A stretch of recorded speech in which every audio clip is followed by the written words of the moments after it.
예, 반갑습니다. 우리 용수사 보현의 신도의 임원진과 회원 여러분들, 그리고 저희 유튜브로 이 법문을 경청하시는 우리 네티즌 보고 여러분들에게 참으로 반갑다라는 말씀을 드립니다. 이제 가을이 시작되는 음력 8월, 오늘이 1일, 이제 새로운 한 달이 신중들의 옹호함으로 온화하게 불구공토를 만드는 그 장정한 그런 불신과 신심으로 정진하는 이제 새로운 한 달이 시작이 되었습니다. 오늘의 법문은 다소 좀 어려운 내용이긴 하지만 우리 불자들이 반드시 알아야 될 법문으로 공상에 대해서 설명을 하겠습니다. 공상. 여러분들이 불교 경전이나 또는 스님들의 법문에 공에 관한 얘기가 많이 나와요. 공이라는 것은 절대 빼놓을 수가 없는데 어떤 철학적인 개념이기도 하고 또 불교의 가장 핵심이 되는 것이 공입니다. 근데 이것이 한문으로 보면은 빌공자거든요. 빌공. 그리고 형상할 때 그 상, 공상이다. 이 불교의 세계관은 관계적 세계관이에요. 그 조건의 세계관, 인연의 세계관입니다. 창조적 세계관이 있죠. 다 서양 종교일 경우, 기독교나 이슬람의 경우는 그렇습니다. 그리고 숙명적인 그 세계관이 있죠. 인도가 그래요. 숙명적인 그 윤회설 이런 부분이 있고, 그리고 그 외에 이제 UAG 세계관, 그래서 우주인이 외계인이 개입이 돼서 이 세계가 만들어졌다 하는 이런 세계관이 있고, 대표적인 그 동서양의 세계관은 이제 창조적 세계관하고, 그 과학적으로 볼 때는 이제 진화론적인 그 진화가 돼서 이렇게 원숭이로부터 이천화가 됐다 이런 얘기도 있고, 불교의 세계관은 좀 더 과학적이에요. 관계적 세계관. 이것은 이 세상이 모두 공상이다. 그것을 이제 불교 용어로 하면 오온개공이라. 오온. 우리의 그 느낌, 그리고 감정, 그다음에 식별하는 거, 의지, 이런 것들이 전부 공하다. 그리고 공자가 한문으로 표현하면 빌공자이기 때문에 아무것도 없다, 텅 비었다, 진공상태다. 그래서 이 부분에서 오해하는 분들이 굉장히 많아요. 오류가 있습니다. 이 공의 세계를 잘못 이해하면 참으로 많은 것을 잃게 돼요. 예를 들면 의지를 무화시킨다든가, 또는 누구나 이제 살아가면서 내 안에 생명력을 통한 에너지가 있는데 에너지를 꺼버리는, 잘못 이해하면은 소위 우리가 헛똑똑이라고 하죠. 갖지 않는 거, 그리고 무조건 내려놓는 거, 어떤 그 행위를 함에 있어서 의지를 무력화하는 거, 이것이 아주 큰 그 도고, 아주 큰 이런 지혜다라고 잘못 생각하는 데서 이제 오류가 나는 부분이에요. 잘 배워야 됩니다. 이 공상이라고 하는 것은. 그럼 과연 공이라고 하는 것은 무엇인가? 여러분이 반야신경 이제 이 절에 와서 공독하죠. 여기 보면은 색즉시공이라는 게 있잖아요. 그 색이라고 하는 것은 이 삼라망상, 우리가 눈에 보이는 이 세계를 색이라고 하는 거예요. 공이라고 하는 것은 텅 비어있다, 아무것도 없다라고 얘기하는데, 눈에 분명히 보이는데 색은 즉시 공이다. 이 부분에 있어서 이해를 못해요. 여러분들 경전 중에 가장 어려운 경전이 반야신경이에요. 거기에 분명히 색즉시공, 오원개공 이런 얘기가 나와요. 그럼 공이라고 하는 것은 무엇이냐면 불교의 그 관계적인, 그러니까 이것이 있으면 저것이 있고 저것이 사라지면 이것이 사라진다. 오른손이 있으니 왼손이 있고, 왼손이 있으니까 오른손이 있고, 오른쪽이 있으니까 왼쪽이 있고, 위가 있으니 아래가 있다. 위가 없으면 아래도 없다는 얘기고, 오른쪽이 없으면 왼쪽도 없다는 그런 그 세계관. 이것이 영기법, 인연법이라고 하는데, 반드시 이 삼라만상의 모든 존재하는 것들은 인연에 의해서, 관계에 의해서 주어졌다. 이게 관계적 세계관이에요.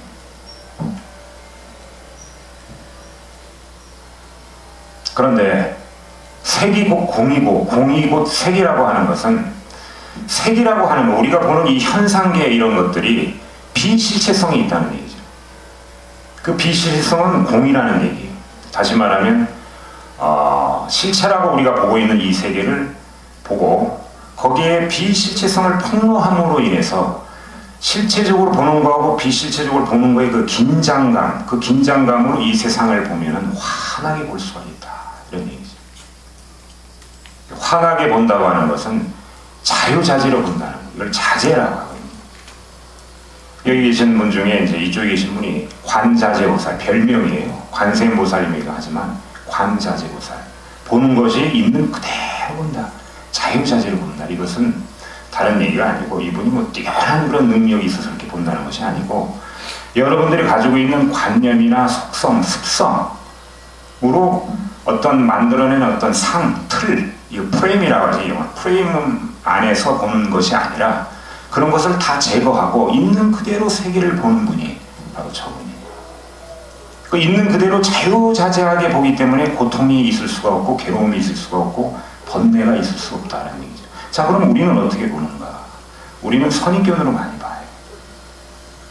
그 왜 선입견을 가질 수밖에 없는가? 인간은 이 세계와 직접 소통할 수 있는 능력이 안 됩니다.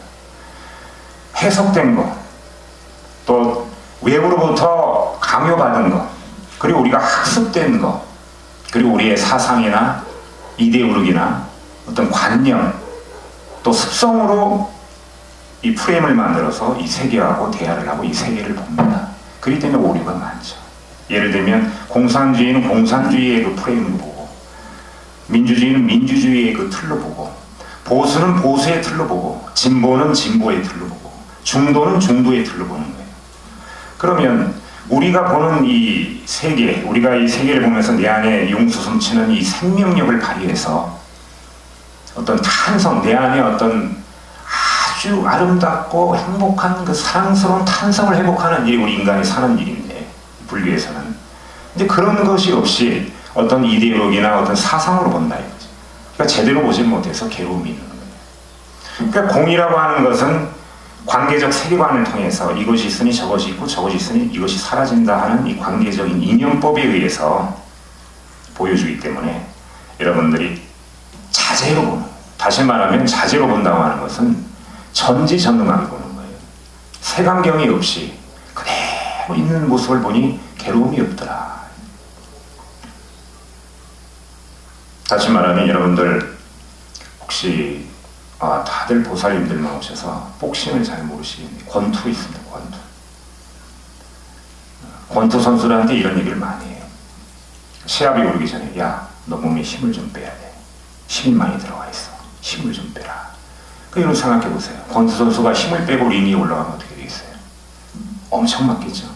근데 이 얘기는 힘을 빼라고 하는 것은 적중하기 위해서, 상대의 얼굴에 원투 스트레이트를 그냥 장렬하기 위해서, 잽을 제대로 구사하기 위해서, 어퍼컷을 제대로 구사하기 위해서는 어깨에 힘이 들어가지 마라. 쓸데없는 힘이 들어가지 마라. 축구도 마찬가지고 야구도 마찬가지. 야구할 때 거의 한 3년간은 어깨에 좀 힘을 빼라고 합니다. 수수들한테. 어깨에 힘이 들어가면 적중이 안 되거든요. 볼이. 스트라이크 전에 정확하게 꽂히지 못한다는. 그 얘기는 뭐냐면, 우리가 가지고 있는 어떤 쓸데없는 관념과 습성, 이런 것들로 세계를 보면 좁게 볼 수밖에 없습니다. 그런데 이런 것을 다 제거하고 있는 그대로 보고 자연스럽게 내추럴하게 가게 되면 이 세계하고 직접 소통이 가능하다. 이 세계를 직접 보니까 모든 것이 관계로 이루어져 있더라. 이쯤에서는 좀 어렵긴 하겠습니다만 다시 설명을 하면, 자, 인간이 태어나지 않았으면 괴로움이 없어요. 왜? 태어나지 않았으면 늙고 병들고 죽지 않잖아요. 자, 생로병사에 관한 얘기인데 부처님이 이것을 괴롭다고 봤습니다. 생로병사. 4가지 고통이라고 했어요. 태어나지 않았으면 죽지는 않습니다. 태어난 조건 때문에 죽는 거거든요. 그래서 여기 앉아있는 이 소승, 이 승려들은 왜 스님이 돼서 수행을 하는가? 저 천상에 가려고 하는가? 아닙니다. 다시 인간으로 안 태어나려고 하는, 생을 없애려고 하는 거예요. 생이 없어야 늙고 병들어 죽지 않잖아요. 부처님도 출가하실 때 사대문을 돌면서 생로병사를 보시고 그 아버님한테 출가한다 그래도 아버님이 자기 아들은 태자인데 출가를 안 시킬 거 아니에요. 그죠? 물려줘야 되니까. 그랬더니 부처님이 이런 얘기를 했어요. 죽지 않는 법을 알려주십시오. 늙지 않는 법을 알려주십시오. 병들지 않게 하면 저 출가 안 하겠습니다. 부처님이 생로병사를 안 한다고 했으면 출가를 안 하셨을 거예요. 이거는 해결하지 못하는 이 괴로움, 이것은 태어났기 때문에 그렇다. 그 조건, 그 관계 때문에 결국에는 죽는다. 그러면 왜 사람은 태어났는가? 자, 이 질문에서 이제 윤회라는 것이 나오는데, 그 윤회, 돌고 도는 그 사슬. 뭐 동물로도 태어난다고 그러는데, 제가 연구한 바로는 인간으로 태어난 거예요. 동물로 태어나는 건 인도적인 사고가 아니고, 정확한 불교의 그 세계관에서는 인간으로 계속 환생하는 것 같아요. 그 태어나는 이유가 불교에서는 12영기라고 하는 그 이론에서 뭐라고 얘기를 하냐면 무지와 갈망 때문에 태어난다. 무지와 갈망. 무지와 갈망만 제거하면 태어나지 않습니다. 태어나지 않는다는 죽음도 없는 거예요. 그 무지와 갈망을 벗어나는 길은 뭔가? 무지라고 하는 것은 한마디로 잘 알지 못해서 지혜가 없어서 그렇다. 그래서 내 몸뚱아리, 이 썩어져가는 몸뚱아리 위해서 살고 욕망을 위해서 쭉 살다 보니까 결국에는 괴로울 수밖에 없어요. 그 괴롭기 때문에 결국에는 이 무지를 벗어나지 못해서 늙고 병들고 죽는다. 그럼 무지를 깨는 것은 무엇인가? 이것이 부처님이 얘기하는 그 사성제입니다. 고집멸도. 우리의 집착 때문에 그렇다. 갈망 때문에 그렇다. 이거를 없애라. 이게 바로 해탈이에요. 자꾸 걸리는 것들을 없애라는 얘기예요. 돈 걸리죠. 애정 문제 걸리죠. 권력 걸리죠. 그렇죠. 이런 것들을 없애라. 그러니까 여기서 이제 공이라는 개념이 나오는 거예요. 야, 이거를 없애려고 하는 것이 바로 공이구나. 텅 비어 있으니까 원래 관계적인 세계관에 의해서 이게 실체가 아니고 비실체구나. 그러니 내가 열심히 노력하려는 이 활동성, 그리고 남보다 좀 앞서려고 하는 내 어떤 에너지, 이거를 무화시켜버리자, 없애버리자. 이게 잘못된 오류다. 공이라고 하는 것은 여러분이 가지고 있는 어떤 관념이나 이 정체가 없는 습성으로 인해 가지고 욕심내고 탐내고 어리석은 것을, 그것이 사실은 비실체라는 것을 보여줌으로 인해서 진정한 내 안에 어떤 사랑을 이끌어내고 내 안에 어떤 생명을 통한 탄성을 발휘하게 하는 것이 공이에요. 이 관계적 세계관을 잘못 이해하면 이런 오류 때문에 문제가 되는데, 제가 초등학교 5학년 때 그 윤리 시간인가 도덕 시간에 손을 들고 선생님한테 물어봤어요. 선생님, 어차피 사람 죽는데 지금 살아봐야 뭐합니까? 이런 얘기를 했어요. 바로 이제 그 다음날 어머니 모시고 와라 그래가지고 어머니한테 혼난 적이 있는데, 바로 이런 오류거든요. 공이라고 하는 것은, 예를 들면 여러분들이 우리 보살님들 혹시 그 명품 좋아하시나? 명품. 뭐 전문 여성이라면 명품 중에 그 프라다라고 있나요? 샤넬 뭐 이런 거. 뭐 샤넬도 뭐 코코 샤넬도 있더만, 그죠? 뭐 프랑스 화장품인가? 샤넬. 그 백도 있고 루이비통 같은 거. 이 불교의 그 관계적 세계관에서 그 명품 가방을 사지 말라 이런 얘기 아니에요. 그것을 사지 않는 것이 불교적인 형태고, 그것을 사는 것이 비불교다 이것이 아니라 사라 이거예요. 사는데 과연 그것을 왜 사는가? 그것이 너희 욕심 때문에 그런가? 너희 습성 때문에 그런가? 아니면 폼나니까 그런가? 남들이 하고 다니니까 사는 것이냐? 자세히 한번 들여다봐라. 모든 것은 공이니까 그 실체를 한번 봐라. 그래야만이 진정한 소유, 그리고 아주 지혜로운 소유가 가능하다. 그것이 바로 공이에요. 네. 여기까지도 좀 어렵죠? 공을 이해하는데. 그 공을 이제 네 가지 그 음절을 얘기하면은 이제 본모자성이라고 하는, 본래의 성품이 없다. 그 성질이 없다. 여기서 성질이라고 하는 것은 저 사람 성질 나쁘고 이런 성질이 아니고, 아, 저 강아지는 밥을 잘 안 먹는 성질이 있어요. 그런 성질이 아니고 아주 높은 철학적인 그 수준에서의 성질이에요. 성질이라고 하는 것은, 분리해서 얘기하는 것은 반드시 이것이어만 하는 것을 성질이에요. 다른 것이 아니라. 그런데 이 세상에 존재하는 모든 것은 이 불교의 관계적 세계관에서는 그것이 그것이다 하는 성질이 없다는 거예요. 잠시 인연에 의해서, 연합에 의해서 등장하고 현현하고 그런 것들이 이 세상 모든 삼라만사, 이게 대승불교의, 그 대승신론에 나오는 정확한 불교의 개념입니다. 다시 말하면 이 하늘에 뜬 구름이 있죠. 30분 전에 없었어. 지금 보니까 구름이 현현히 떠 있어요. 이것은 생겨나서 소멸한 것이 아니라 잠시 인연에 의해서 등장한 거다. 수증기가 하늘로 올라가서 찬 공기가 마저 비도 내리고 잠깐 구름이 멈춰 있는 거지, 원래부터 있고 원래부터 성품이 있는 것이 아니다. 이게 공이거든요. 이 개념 공을 여러분들이 불자 입장에서 이해하게 되면 어떤 일이 있는가 그러면, 이 공을 이해함으로 인해서 생기는 어떤 신비스러운 어떤 결과, 신비스러운 그런 어떤 행운이 있는가, 그것은 공을 이해하게 되면은 여러분들이 집착이 많이 끊어집니다. 집착. 그리고 현명한 선택을 할 수 있게 돼요. 여러분들의 오류나 여러분들의 잘못된 습성이나 잘못된 관념으로 이 세상을 보지 않고 온전하게 볼 수 있다. 이게 세상의 비밀을 알아버리니까. 그래서 관세음보살님이 도일체의 고액, 모든 고통과 일체의 고난에서 벗어났다. 오온이 공한 것을 보고 이 세상이 이 관계적 세계관이구나.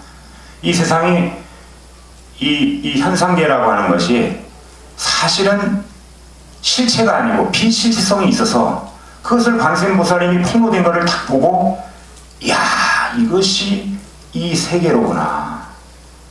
더 이상 내가 집착이나 그래서 번뇌, 그러니까 고통의 정체를 딱 발견하는 거예요. 그것을 보는 순간에 일체의 모든 고통과 번뇌가 벗어지면서 마음의 걸림이 없어지고, 고통이 없어지는 것을 열반이라고 하는데, 이 열반의 세계로 다 가다 보니까 드디어 관세음보살님이 아라한, 응공이라고 그래요. 한국말 아라한을. 예전에는 부처님을 아라한이라고 했어요. 응당 공양을 받을 만한 분, 아라한이 되시고. 여러분들이 공을 잘 이해해야 됩니다. 다시 말하면 이것을 이제 생활 속에서 우리가 어떻게 이걸 활용할 수가 있는가. 예를 들면 뭔가 좀 잘해보자 하면은 엄빛 떠오르는 것들이 대부분 이래요. 직장을 그만두는 거, 아니면 남편하고 이혼하는 거, 이런 거거든요. 그러면 네가 직장을 그만두려고 하는 것을 자세히 한번 들여봐라. 이것이 너의 잘못된 어떤 관념이나 어떤 습성이나 그 직장에서의 어떤 고통, 사람과의 갈등, 그리고 불안함, 그리고 실망감, 그것을 가만히 들여봐라. 그것은 공일 것이다. 그것은 정체가 없이 네가 만들어낸 공일 수도 있다. 다 그렇지는 않겠지만 그것을 보라요. 자세히 보니까 내가 저 사람을, 저 팀장을 바꾸려고 했구나. 내가 산 넘어 산, 여우 만나려다 호랑이 만나는 부분인데 어차피 직장을 다리 보면 여기서 내가 주인이 돼야 되겠다. 이런 생각을 갖게 하는 것이 공이에요. 내 안에 아주 용솟음치는 이 생명력을 탄성까지 보태가지고 환하게 비추는 것이 바로 공의 세계입니다. 그걸 공상이라고 해요. 공상.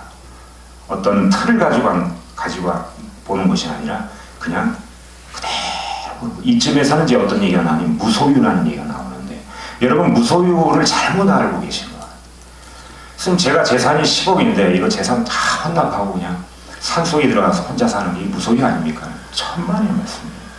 무소유라고 하는 것은 내가 이 세계를 내가 보려고 하는 걸로 보거나 또는 내가 봐야 하는 걸로 보는 것이 아니라 있는 그대로 보는 것을 무소유라고 합니다. 이것이 무소유예요. 근데 이 무소유를 잘못해서 그래요. 이 무소유하고 공은 좀 비슷합니다.